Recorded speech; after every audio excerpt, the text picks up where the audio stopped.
Hello, and welcome back to Storytime with Eric Zimmer. Where we last left off in Trumpet of the Swan, we found Lewis was planning on making his freedom from the zoo with Serena, with the help of Sam Beaver. It seems 3 years has passed since Sam started out as 11 years old in the beginning and is now 14. Let's see what Sam Beaver can do to help them. So you ready? Alright, let's begin. Chapter 19. A Talk About Money. In almost everyone's life, there is one event that changes the whole course of his existence. The day Sam Beaver visited the Philadelphia Zoo was the turning point in his life. Up until that day, he had not been able to decide what he wanted to be when he grew up. The minute he saw the zoo, all his doubts vanished. He knew he wanted to work in a zoo. Sam loved every living thing, and a zoo is a great storehouse of living things. It has just about every creature that creeps or crawls or jumps or runs or flees or flies or hides.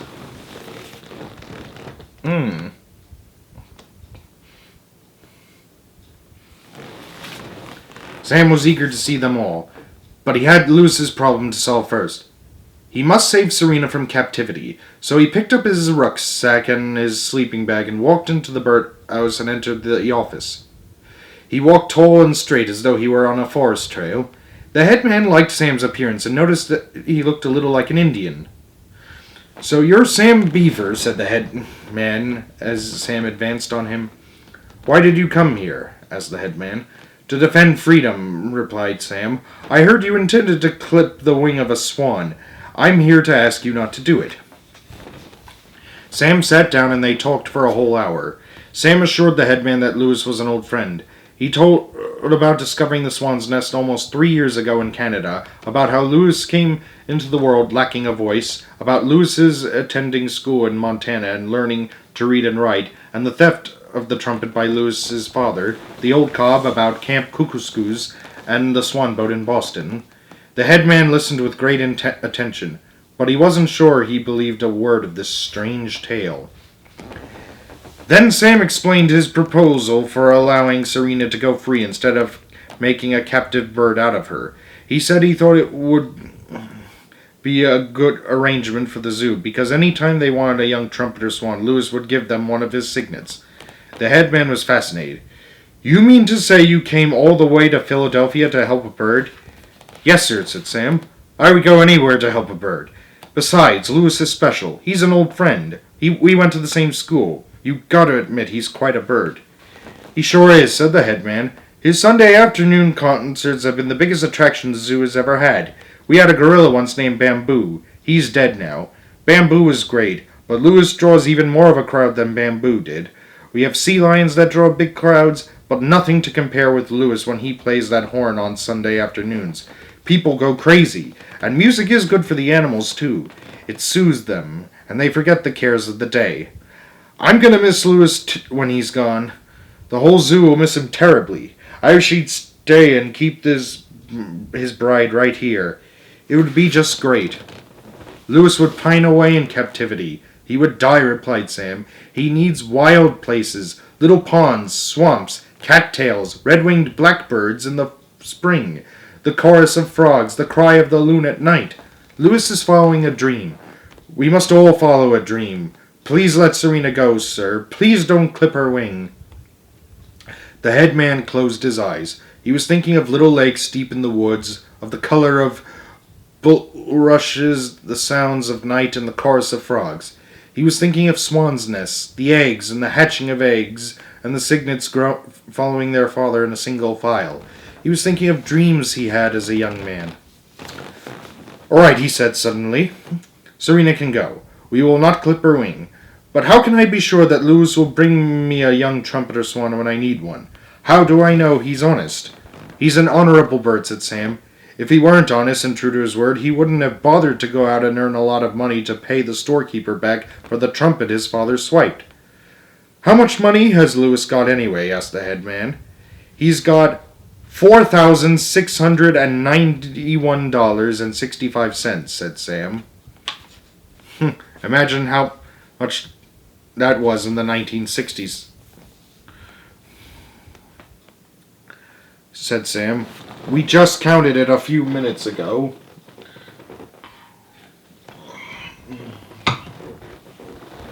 He received $100 from Camp Kookooskoos for playing bugle calls, and all he spent was 60 cents for postage stamps. So he arrived in Boston with $99.40. Then the Swan boat paid him $100 for 1 week's work, but he spent $3 in tips at the hotel where he spent a night. So he had $196.40 when he got to Philadelphia. The nightclub paid him $500 a week for 10 weeks, which came to $5,000, but he had to pay 10% of the $5,000, so he also spent 75 cents for some new chalk pencils and $4 to send the telegram to me. So that makes a total of $4,691.65. It's a lot of money for a bird. It sure is, said the head man. It sure is. But he's going to pay my airline fare from Montana to Philadelphia and back again. That'll bring the total down to $4,420.78. The head man looks staggered by these figures. It's still a lot of money for a bird, he said. What's he going to do with it all? He will give it to his father, the old cob. And what's he going to do with it? He will fly back to the music store in Billings and give it to the owner to pay for the stolen trumpet. Give all of it? Yes. But a trumpet isn't worth $4,420.78. I know, said Sam, but there was some damage to the store itself. The old cob was going like the dickens when he crashed through the plate glass window. He shook things up pretty badly. Yes, said the headman, but it still wouldn't take all that money to make things right. I guess not, said Sam, but Lewis has no use for money anymore, so he's going to turn it all over to the owner of the music store. The subject of money seemed to interest the man greatly. He thought how pleasant it would be not to have any more use for money. He leaned back in his chair. He found it hard to believe that one of his swans had been able to save more than $4,000 and that the money was right out there, hanging around his neck in a money bag. When it comes to money, he said, birds have it easier than men do. When a bird earns some money, it's almost all clear profit. A bird doesn't have to go to a supermarket and buy a dozen eggs and a pound of butter and 2 rolls of paper towels and a TV dinner and a can of Ajax and a can of tomato juice and a pound and a half of ground round steak and a can of sliced peaches and 2 quarts of fat-free milk and a bottle of stuffed olives. All right, we got it already. A bird doesn't have to pay rent on a house or interest on a mortgage.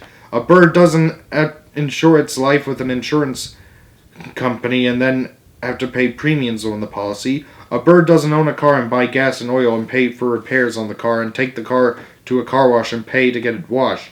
Animals and birds are lucky. They don't keep acquiring things the way men do. You can teach a monkey to drive a motorcycle, but I have never known a monkey to go out and buy a motorcycle. That's right, replied Sam, but some animals do like to acquire things, even though they don't pay anything for them. Such as, asked the headman. A rat, said Sam. A rat will fix up a home for himself, but then he'll bring home all sorts of little objects. Trinkets and stuff. Anything he can find that catches his eye.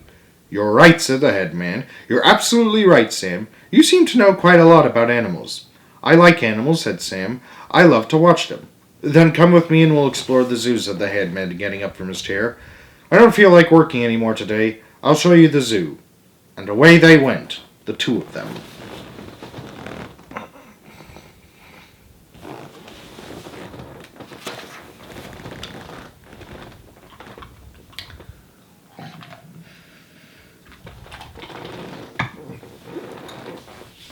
That night, Sam slept in the headman's office by special permission. He unrolled his sleeping bag on the floor and crawled in. The plane taking him back home would leave in the morning. Sam's head was full of everything he had seen in the zoo, and before he turned out the light, he took his notebook out of his rucksack and wrote a poem. This is what he wrote. Sam Beaver's poem. Of all the places on land and sea, Philadelphia Zoo is the place for me. There's plenty to eat and a lot to do. There's a frigate bird and a tiny shrew. There's a vesper rat and a two-toed sloth, and it's fair to say that I like them both. There's a Canada goose and a polar bear, and things that come from everywhere. There are lots of things that you've never seen, like a kinkajou and the wolverine. You really have to go to the zoo to see a newborn wallaroo, or a fallow deer, or a white-tailed gnu. There are wondrous birds on a beautiful lake. There's a timber wolf and a hog-nosed snake. There are animals with great appeal, like the hummingbird and the harbor seal. There are pony rides, there are birds of prey, and something happening every day. There are wolves and foxes, hawks and owls, and a great big part where the lion prowls. There are quiet pools and pleasant cages, where reptiles lie and the tiger rages. The houses are clean, the keepers are kind, and one baboon has a pink behind. The entire aim of a well-kept zoo is to bring the animal world to you. Signed, Sam Beaver. Sam left the poem on the headman's desk. Early the next morning, long before the zoo people came to work, Sam left Philadelphia by plane. Louis and Serena went along with him into the airport. They wanted to wave goodbye. They also planned to leave Philadelphia right then and there and fly back to Montana. When the airport officials saw two big white birds out on the airstep, they raised a terrible fuss. The men in the control tower sent warning messages to the pilots of incoming planes. Members of the ground crew came piling out of the buildings and rushed towards Louis and Serena. Louis and Serena to chase them away. Sam was sitting by sitting by a window inside his plane, ready for takeoff, and he saw the whole thing. Louis grabbed his trumpet. Off we go, he played, into the wild blue yonder. The notes have carried across the airport and startled everyone. "Coho, coho!" cried Louis. He put his trumpet away and started racing down the airstrip with Serena racing after him. Just then, Sam's planes started into the wind for the takeoff. The two swans flew alongside. They were in the air before the plane was and flying fast. Sam waved from the window. Louis's life-saving medal gleamed in the morning sun. The plane rose and started to climb. Louis and Serena climbed fast too. Goodbye, Philadelphia, thought Louis. Goodbye, Bird Lake. Goodbye, nightclub. The plane with its greater